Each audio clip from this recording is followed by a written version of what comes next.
Namo Tata Bhagavato Arahato Dhammasambuddhassa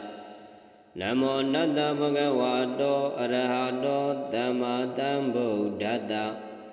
Namo Tata Bhagavato Arahato Dhammasambuddhassa Araham Bahi Antasayam Tugadam Amidam Virasam Lalitam Atulam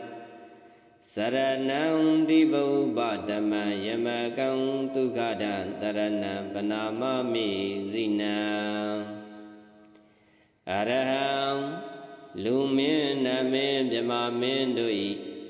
Wasin Goya Puzo Tugo Kayuro Mutai Babido Bahiyanda Zayam Adunyam Abjiyam Adandam Dugo Aumyando Mubido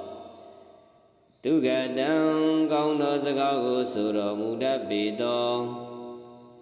Amidam Manaisin Ado Gaundo Paundo Ne Bizono Mubabido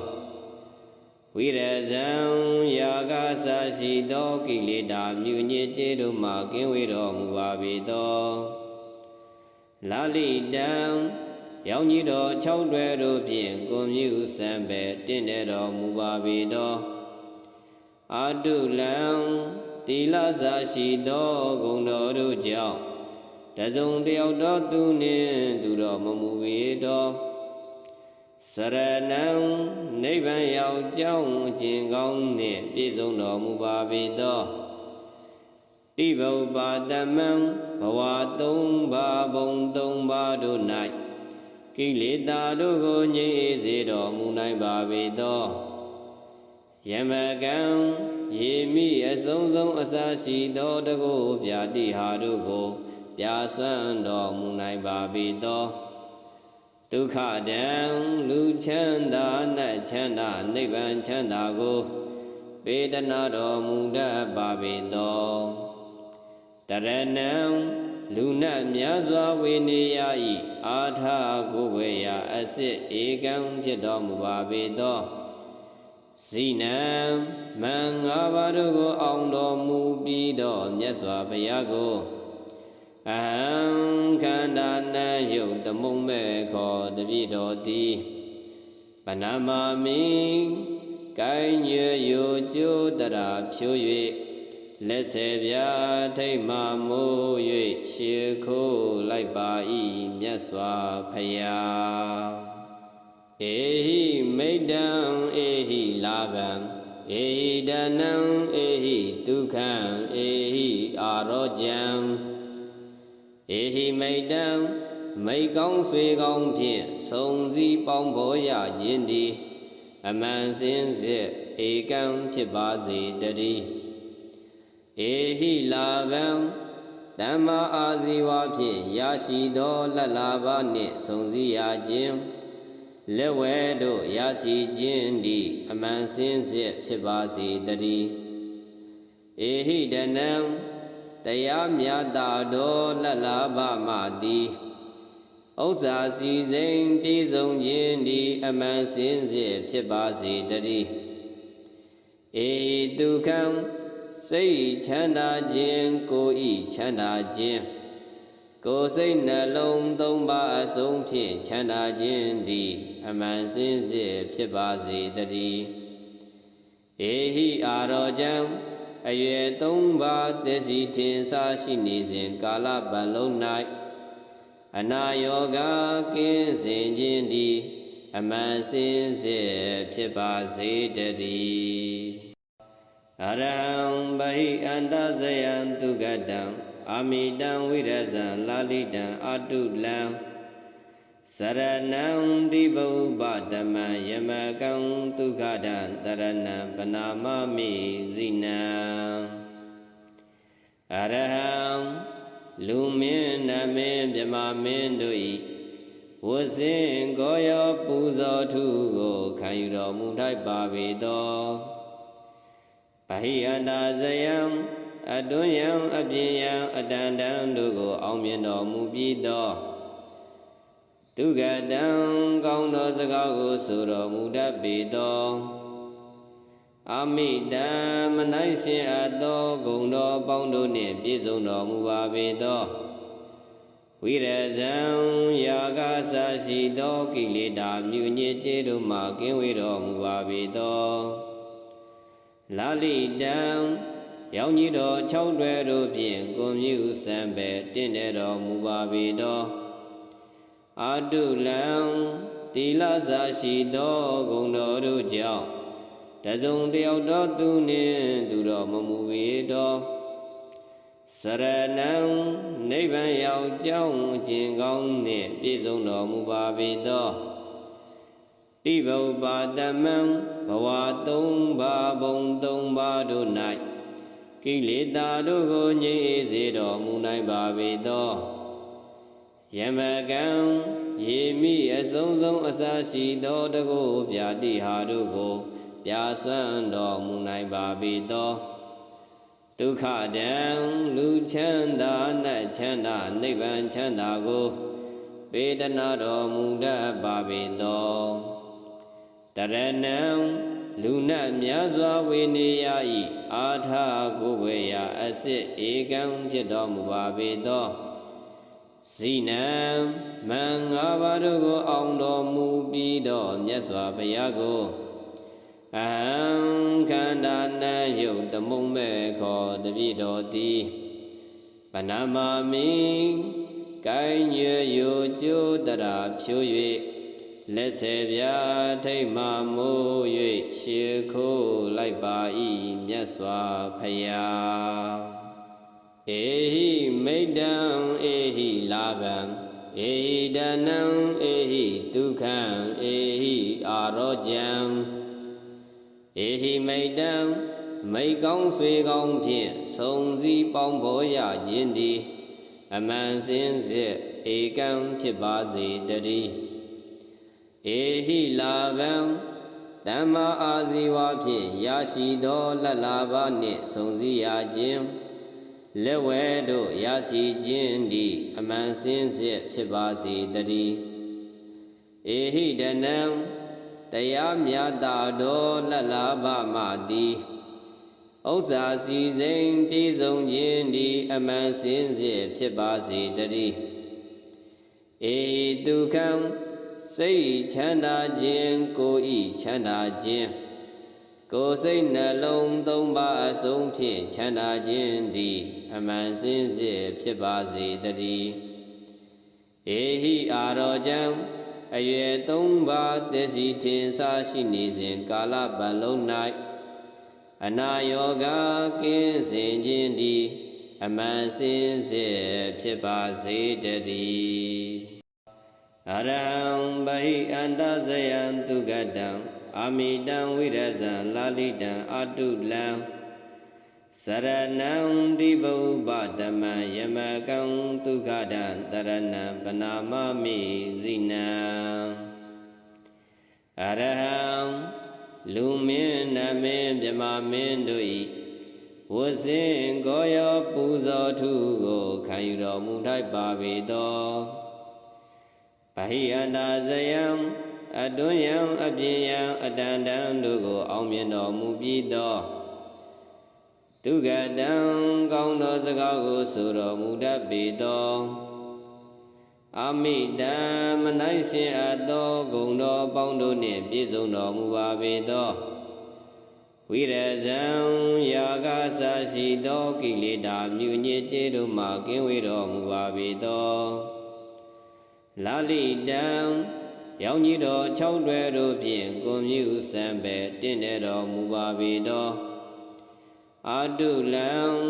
တိလစာရှိသောဂုဏ်တော်တို့ကြောင့်တစုံတယောက်သောသူနှင့်သူတော်မမူပေသောစရဏံနိဗ္ဗာန်ရောက်ကြောင်းခြင်းကောင်းနှင့်ပြည့်စုံတော်မူပါပေသောတိဗုပ္ပါတမံဘဝသုံးပါးဘုံသုံးပါးတို့၌ကိလေသာတို့ကိုငြိမ်းအေးစေတော်မူနိုင်ပါပေသောယမကံယေမိအဆုံးဆုံးအစရှိသောတကုဗျာတိဟာတို့ကိုပြာစွမ်းတော်မူနိုင်ပါပေသောဒ ဒုက္ခတံလူချမ်းသာနတ်ချမ်းသာနိဗ္ဗာန်ချမ်းသာကို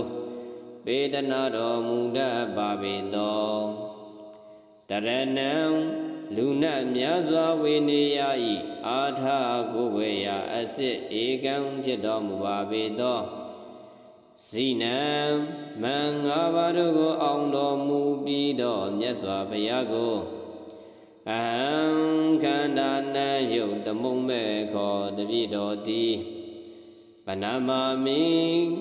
ကိုင်းရွယ်ယိုကျိုးတရာဖြိုး၍လက်ဆေပြထိတ်မှမိုး၍ရှေခိုးလိုက်ပါ၏မြတ်စွာဘုရားဧဟိမိတ္တံဧဟိလာဗံဧဟိဒနံဧဟိဒုက္ခံဧဟိအာရောကြံဧဟိမိတ္တံမိကောင်းဆွေကောင်းဖြင့်ဆုံစည်းပေါင်းဖော်ရခြင်းသည်အမှန်စင်စစ်ဧကံဖြစ်ပါစေတည်းဧဟိလာဗံဓမ္မအာဇီဝဖြင့်ရရှိသောလတ်လာဘနှင့်ဆုံစည်းရခြင်းလက်ဝဲတို့ရရှိခြင်းသည်အမှန်စင်စစ်ဖြစ်ပါစေတည်းဧဟိဒနံတရားမြတ်တာတော်လတ်လာဘမှသည်ဥစ္စာစီစိန်ပြည့်စုံခြင်းသည်အမှန်စင်စစ်ဖြစ်ပါစေတည်းဧဒုက္ခံစိတ်ချမ်းသာခြင်းကိုယ်ဤချမ်းသာခြင်းကိုယ်စိတ်နှလုံးသုံးပါအစုံဖြင့်ချမ်းသာခြင်းသည်အမှန်စင်စစ်ဖြစ်ပါစေတည်းဧဟိအာရောကြံအရွယ်သုံးပါးတစီထင်ရှားရှိနေစဉ်ကာလပတ်လုံး၌အနာယောဂကင်းစင်ခြင်းသည်အမှန်စင်စစ်ဖြစ်ပါစေတည်းအရဟံဗဟိအန္တဇယံသူကတံအာမိတံဝိရဇံလာလိတံအတုလံစရဏံဒီဘုပဓမ္မယမကံဒုက္ခတံတရဏံပနာမမိဇိနံအရဟံလူမင်းနမင်းမြမမင်းတို့၏ဝဇင်ကိုရောပူဇော်ထုကိုခံယူတော်မူထိုက်ပါပေသောဗဟိအန္တာဇယံအတွန်းယံအပြင်ယံအတန်တံတို့ကိုအောင်မြင်တော်မူပြီးသောဒုက္ခတံကောင်းသောစကားကိုဆိုတော်မူတတ်ပေသောအာမိတံမနိုင်ရှင်အပ်သောဂုဏ်တော်ပေါင်းတို့နှင့်ပြည့်စုံတော်မူပါပေသောဝိရဇံယာဂဆာရှိသောကိလေသာမြူညစ်ကြေးတို့မှကင်းဝေးတော်မူပါပေသောလာလိတံရောင်ကြီးတော်၆တွယ်တို့ဖြင့်ကိုမြူစံပဲတင့်တယ်တော်မူပါပေသောအာတုလံတိလစာရှိသောဂုဏ်တော်တို့ကြောင့်တစုံတယောက်သောသူနှင့်သူတော်မမူပေသောစရဏံနိဗ္ဗာန်ရောက်ကြောင်းခြင်းကောင်းနှင့်ပြည့်စုံတော်မူပါပေသောတိဘုပ္ပါတမံဘဝသုံးပါးဘုံသုံးပါးတို့၌ကိလေသာတို့ကိုငြိမ်းအေးစေတော်မူနိုင်ပါပေသောယမကံယေမိအစုံဆုံးအစရှိသောတကုပြာတိဟာတို့ကိုပြာစွမ်းတော်မူနိုင်ပါပေသောဒုက္ခတံလူချမ်းသာနတ်ချမ်းသာနိဗ္ဗာန်ချမ်းသာကိုပေးသနာတော်မူတတ်ပါပေသောတရဏံလူနတ်များစွာဝေနေရ၏အာထကိုဝေယအစစ်ဧကံဖြစ်တော်မူပါပေသောဇိနံမံ၅ပါးတို့ကိုအောင်တော်မူပြီးသောမြတ်စွာဘုရားကိုအဟံခန္ဓာနံယုတ်တမုံမဲ့ခေါ်တပြည့်တော်သည်ပဏမာမိကိုင်းရွယ်ယိုကျိုးတရာဖြိုး၍လက်ဆေပြထိတ်မှမိုး၍ရှေခိုးလိုက်ပါ၏မြတ်စွာဘုရားဧဟိမိတ္တံဧဟိလာဗံဧဟိဒနံဧဟိဒုက္ခံဧဟိအာရောကြံဧဟိမိတ္တံမိကောင်းဆွေကောင်းဖြင့်ဆုံစည်းပေါင်းဖော်ရခြင်းသည်အမှန်စင်စစ်ဧကံဖြစ်ပါစေတည်း ဧဟိလာဘံဓမ္မအာဇီဝဖြင့်ရရှိသောလက်လာဘနှင့်စုံစည်းရခြင်းလက်ဝဲတို့ရရှိခြင်းသည်အမှန်စင်စစ်ဖြစ်ပါစေတည်း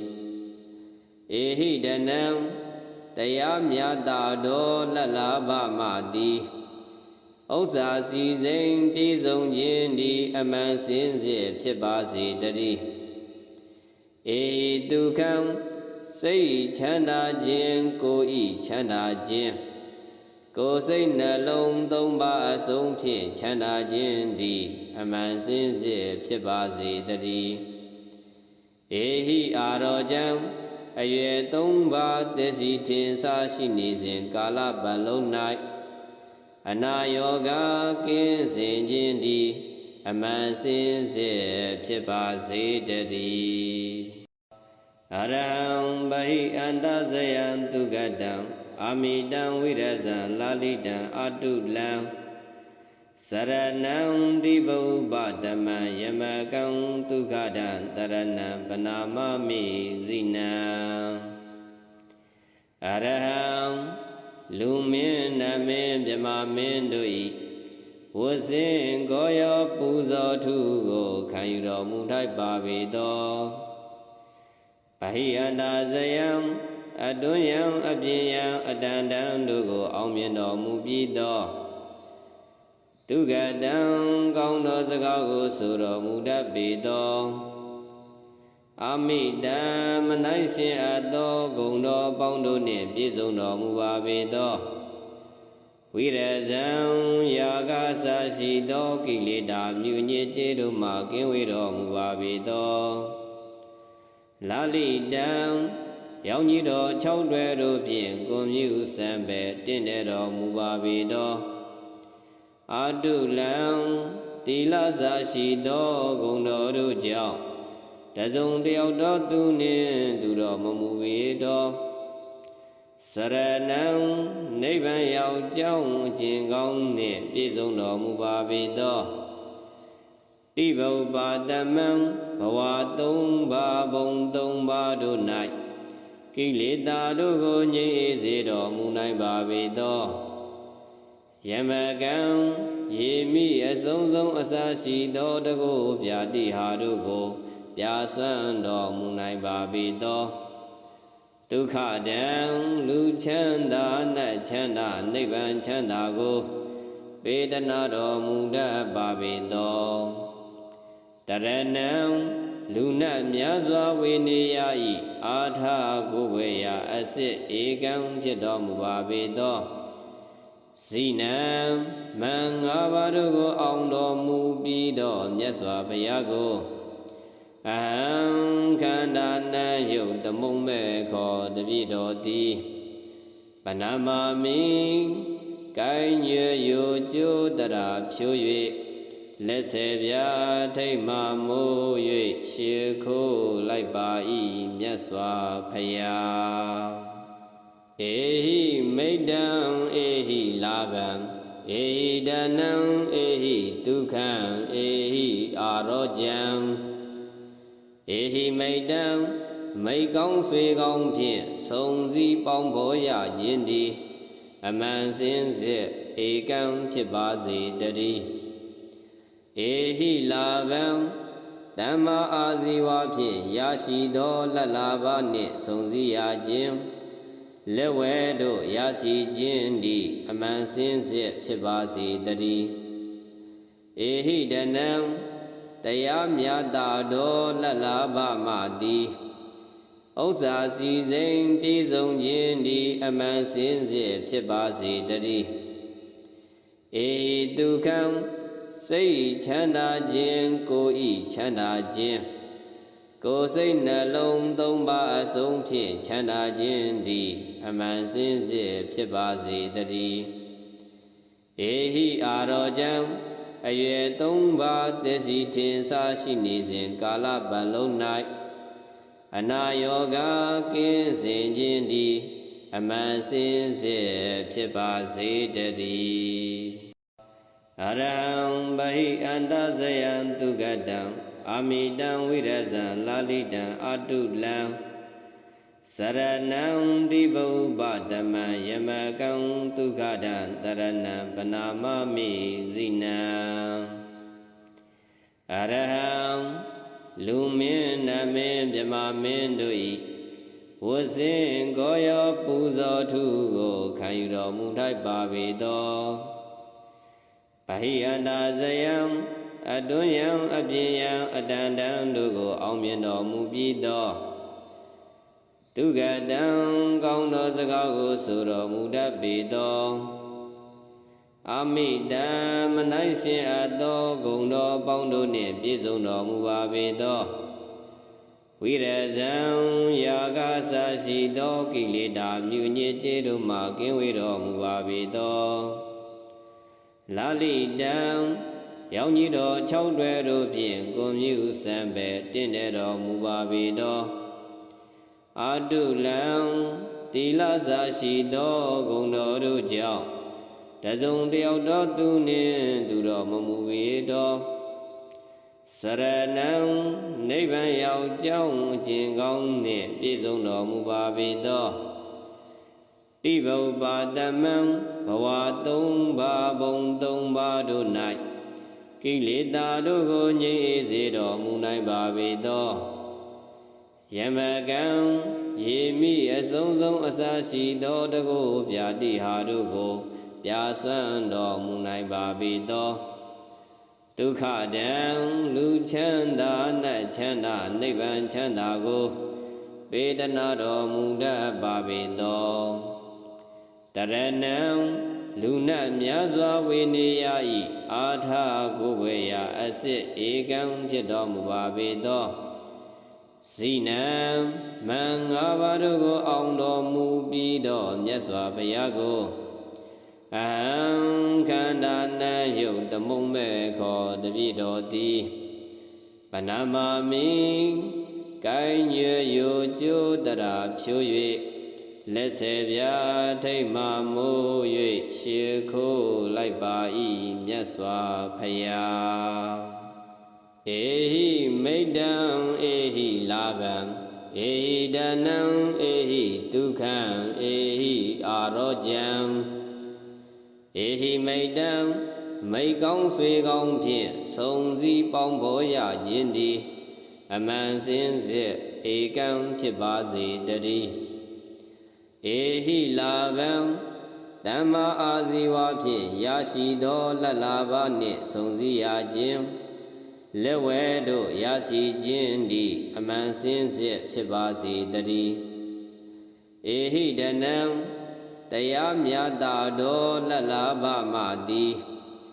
ဥစ္စာစီစိန်ပြည့်စုံခြင်းသည်အမှန်စင်စစ်ဖြစ်ပါစေတည်းဧဒုက္ခံစိတ်ချမ်းသာခြင်းကိုယ်ဤချမ်းသာခြင်းကိုယ်စိတ်နှလုံးသုံးပါးအစုံဖြင့်ချမ်းသာခြင်းသည်အမှန်စင်စစ်ဖြစ်ပါစေတည်းဧဟိအာရောကြံအရွယ်သုံးပါးတစီထင်ရှားရှိနေစဉ်ကာလပတ်လုံး၌အနာယောဂကင်းစင်ခြင်းသည်အမှန်စင်စစ်ဖြစ်ပါစေတည်းအရဟံဗဟိအန္တဇယံသူကတံအာမိတံဝိရဇံလာလိတံအတုလံစရဏံတိဗုဗ္ဗဓမ္မယမကံဒုက္ခဒံတရဏံပနာမမိဇိနံအရဟံလူမင်းနမင်းမြမမင်းတို့ဤဝဇင်ကိုရောပူဇော်ထုကိုခံယူတော်မူထိုက်ပါပေသောဗဟိအန္တာဇယံအတွင်းယံအပြင်ယံအတန်တန်တို့ကိုအောင်မြင်တော်မူပြီးသောဒုက္ခတံကောင်းသောစကားကိုဆိုတော်မူတတ်ပေသောအာမိတံမနိုင်ရှင်အပ်သောဂုဏ်တော်ပေါင်းတို့နှင့်ပြည့်စုံတော်မူပါပေသောဝိရဇံယာကဆာရှိသောကိလေသာမြူညစ်ကြေးတို့မှကင်းဝေးတော်မူပါပေသောလာလိတံရောင်ကြီးတော်၆တွဲတို့ဖြင့်ကိုမြူစံပဲတင့်တယ်တော်မူပါပေသောအာတုလံတိလစာရှိသောဂုဏ်တော်တို့ကြောင့်တ တစုံတယောက်တော်သူနှင့်သူတော်မမူပေတော်စရဏံနိဗ္ဗာန်ရောက်ကြောင်းအကျင့်ကောင်းနှင့်ပြည့်စုံတော်မူပါပေသောတိဗုပ္ပါတမံဘဝသုံးပါးဘုံသုံးပါးတို့၌ကိလေသာတို့ကိုငြိမ်းအေးစေတော်မူနိုင်ပါပေသောယမကံယေမိအဆုံးဆုံးအစရှိသောတကုဗျာတိဟာတို့ကိုပြာစွမ်းတော်မူနိုင်ပါပေသောဒုက္ခတံလူချမ်းသာနတ်ချမ်းသာနိဗ္ဗာန်ချမ်းသာကို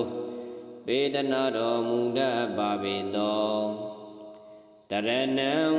လူနတ်များစွာဝေနေရ၏အာထကိုဝေယအစစ်ဧကံဖြစ်တော်မူပါပေသောဇိနံမံ၅ပါးတို့ကိုအောင်တော်မူပြီးတော့မြတ်စွာဘုရားကိုအဟံ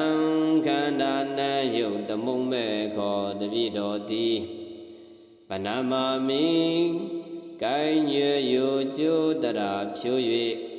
လက်ဆေပြာထိတ်မှမိုး၍ရှေခိုးလိုက်ပါ၏မြတ်စွာဘုရား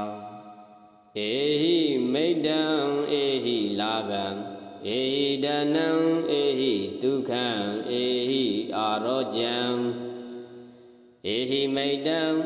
မိတ်ကောင်းဆွေကောင်းဖြင့်ဆုံစည်းပေါင်းဖော်ရခြင်းသည်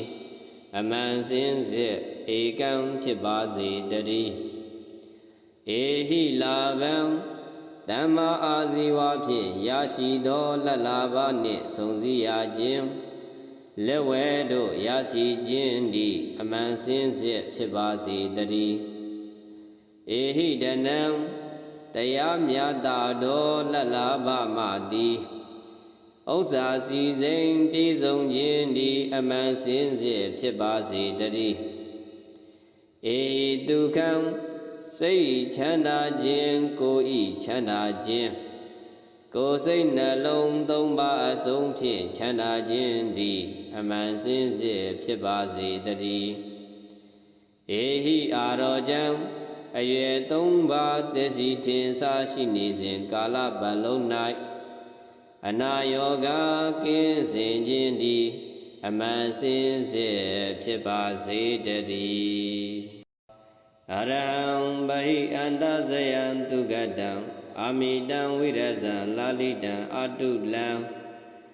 စရဏံတိဗုပ္ပဓမ္မယမကံဒုက္ခတံတရဏံပနာမမိဇိနံအရဟံလူမင်းနမင်းမြမမင်းတို့၏ဝဇင်ကိုရောပူဇော်ထုကိုခံယူတော်မူထိုက်ပါပေသောဗဟိအန္တာဇယံ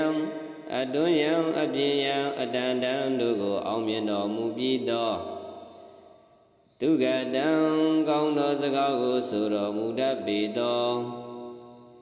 အာမိတံမနိုင်ရှင်အပ်သောဂုဏ်တော်ပေါင်းတို့နှင့်ပြည့်စုံတော်မူပါပေသောဝိရဇံယာကစာရှိသောကိလေသာမြူညစ်ကြေးတို့မှကင်းဝေးတော်မူပါပေသောလာလိတံရောင်ကြီးတော်၆တွဲတို့ဖြင့်ကိုမြူစံပဲတင့်တယ်တော်မူပါပေသောအာတုလံတိလစာရှိသောဂုဏ်တော်တို့ကြောင့်တစုံတယောက်တော်သူနှင့်သူတော်မမူပေတော်စရဏံနိဗ္ဗာန်ရောက်ကြောင်းအကျင့်ကောင်းနှင့်ပြည့်စုံတော်မူပါပေသောတိဗုပ္ပါတမံဘဝသုံးပါးဘုံသုံးပါးတို့၌ကိလေသာတို့ကိုငြိမ်းအေးစေတော်မူနိုင်ပါပေသောယမကံယေမိအဆုံးဆုံးအစရှိသောတကုဗျာတိဟာတို့ကိုပြာစွမ်းတော်မူနိုင်ပါပေသောဒုက္ခတံလူချမ်းသာနတ်ချမ်းသာနိဗ္ဗာန်ချမ်းသာကိုပေးတနာတော်မူတတ်ပါပေသောတရဏံလူနတ်များစွာဝေနေရ၏အာထကိုဝေယအစစ်ဧကံဖြစ်တော်မူပါပေသောဇိနံမံ၅ပါးတို့ကိုအောင်တော်မူပြီးတော့မြတ်စွာဘုရားကို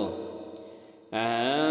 ခန္ဓာနံယုတ်တမုံမဲ့ခေါ်တပိတော်သည်ဗနာမာမိ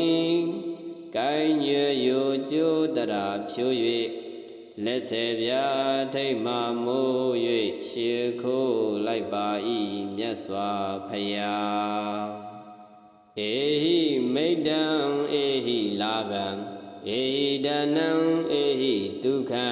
ဧဟိအာရောကြံဧဟိမိတ္တံ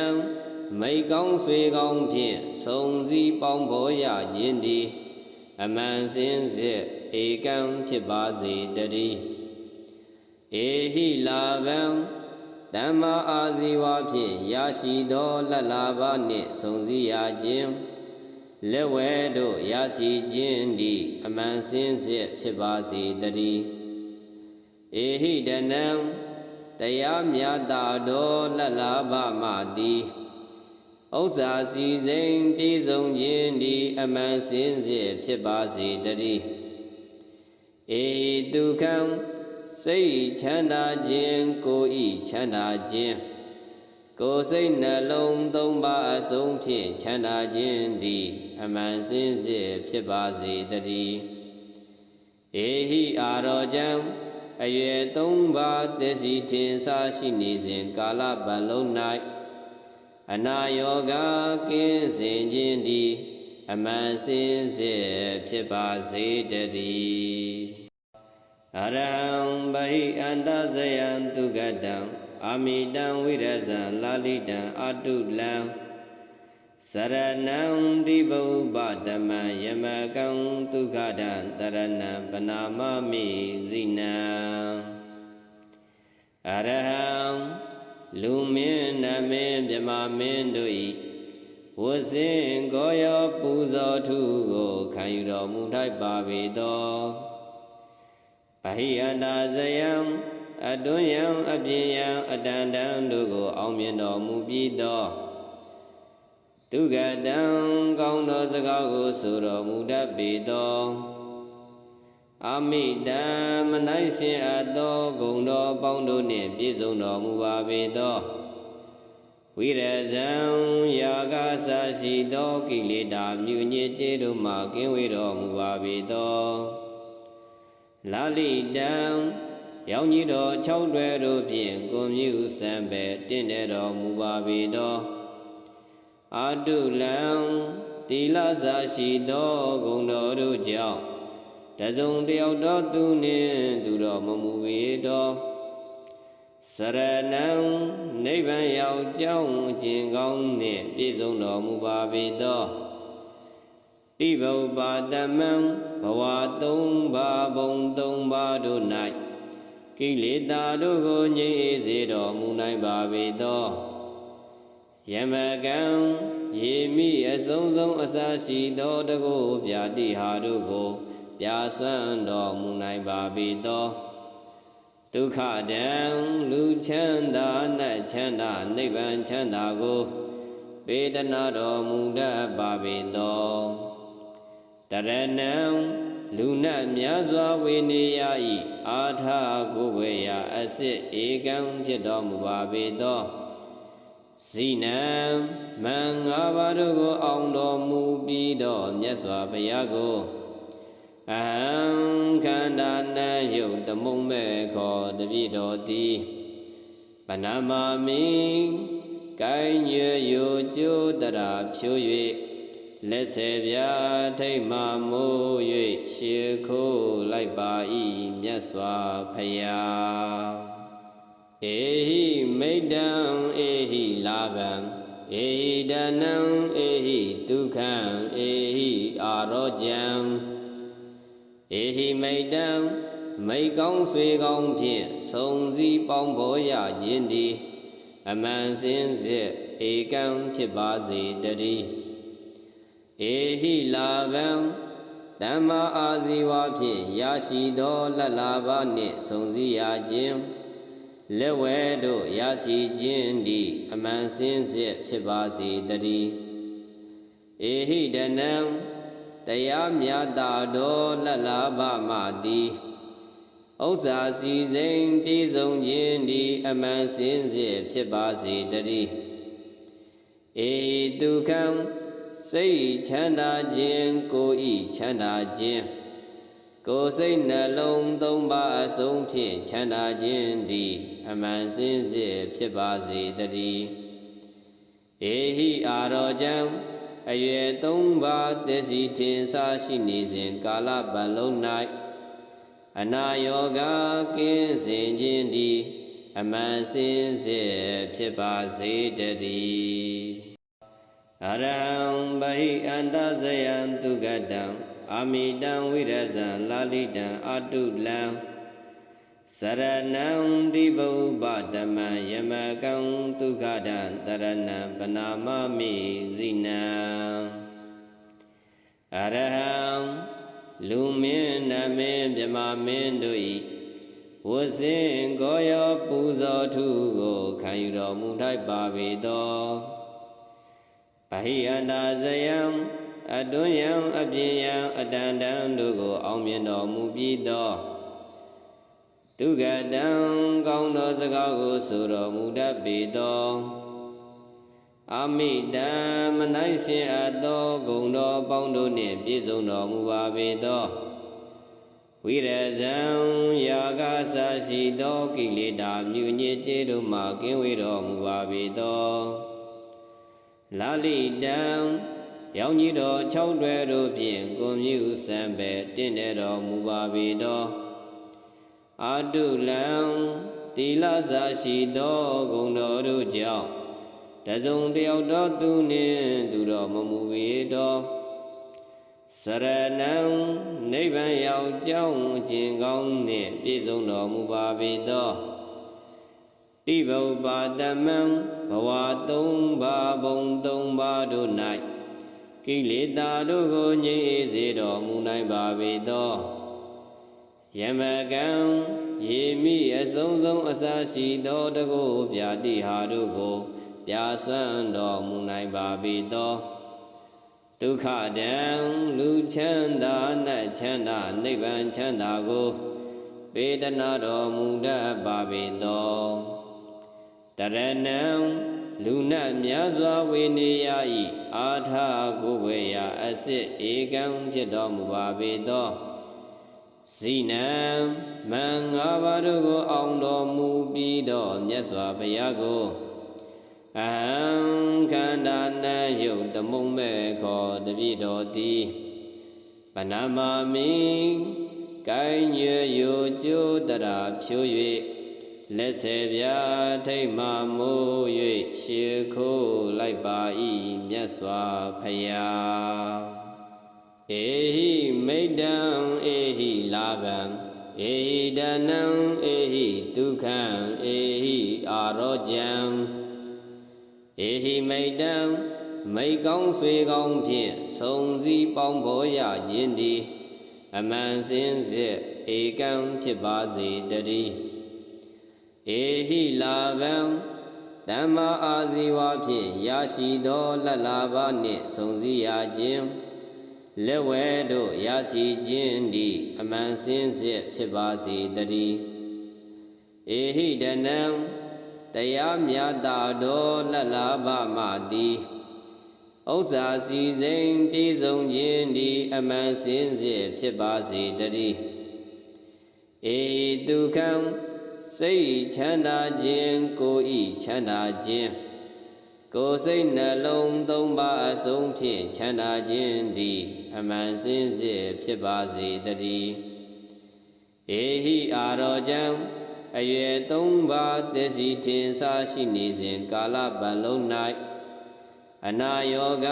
ကင်းစင်ခြင်းသည်အမှန်စင်စစ်ဖြစ်ပါစေတည်းအရဟံဗဟိအန္တဇယံသူကတံအာမိတံဝိရဇံလာလိတံအတုလံ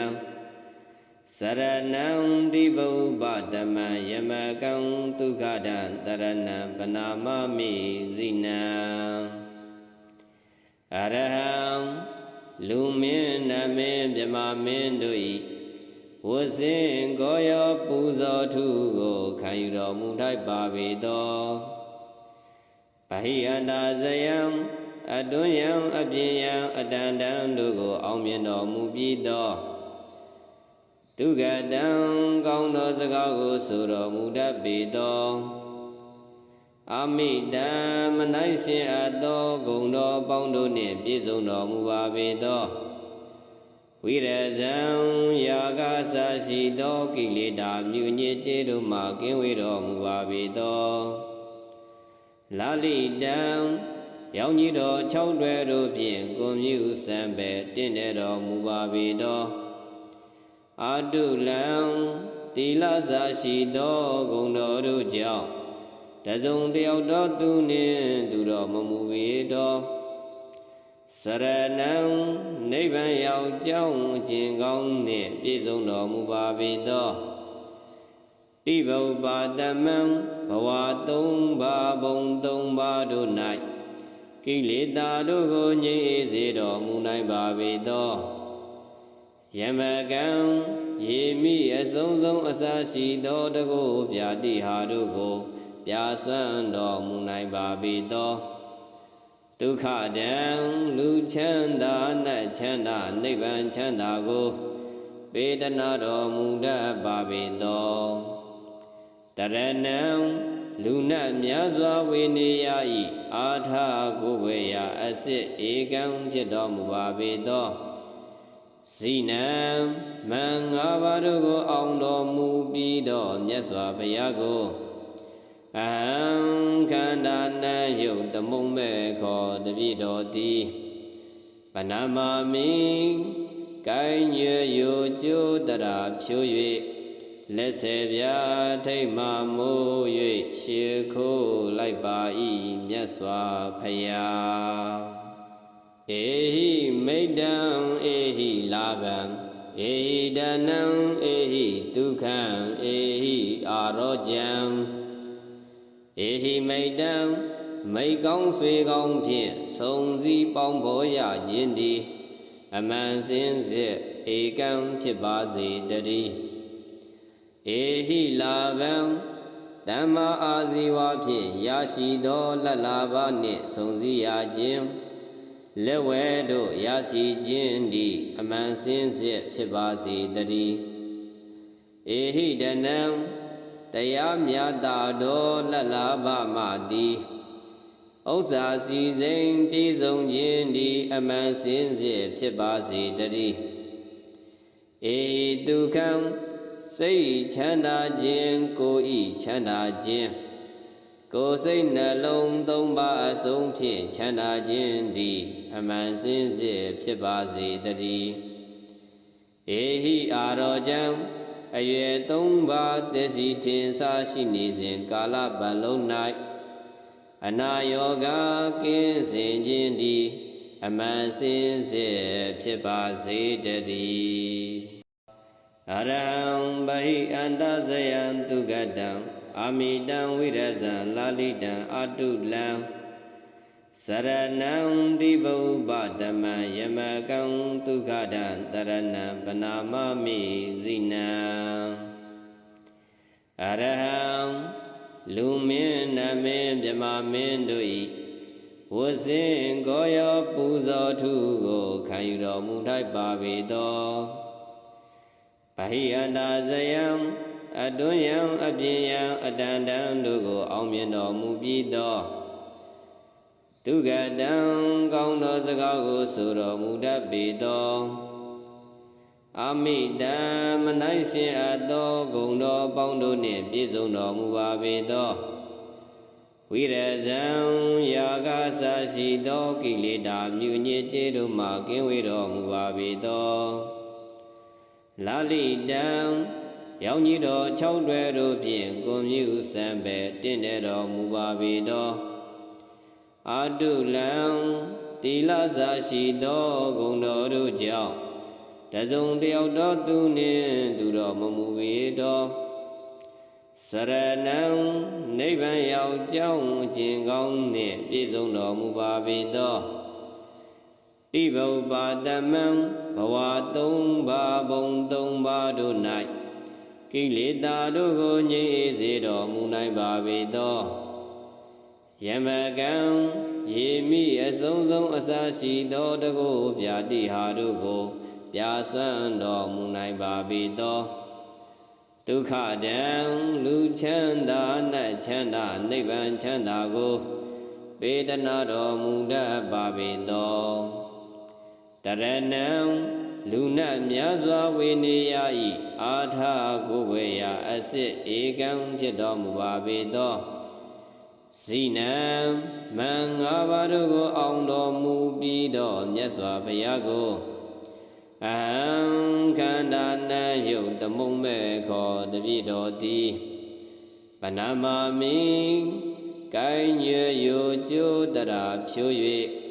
လက်ဆယ်ပြားထိတ်မှမိုး၍ရှေခိုးလိုက်ပါ၏မြတ်စွာဘုရား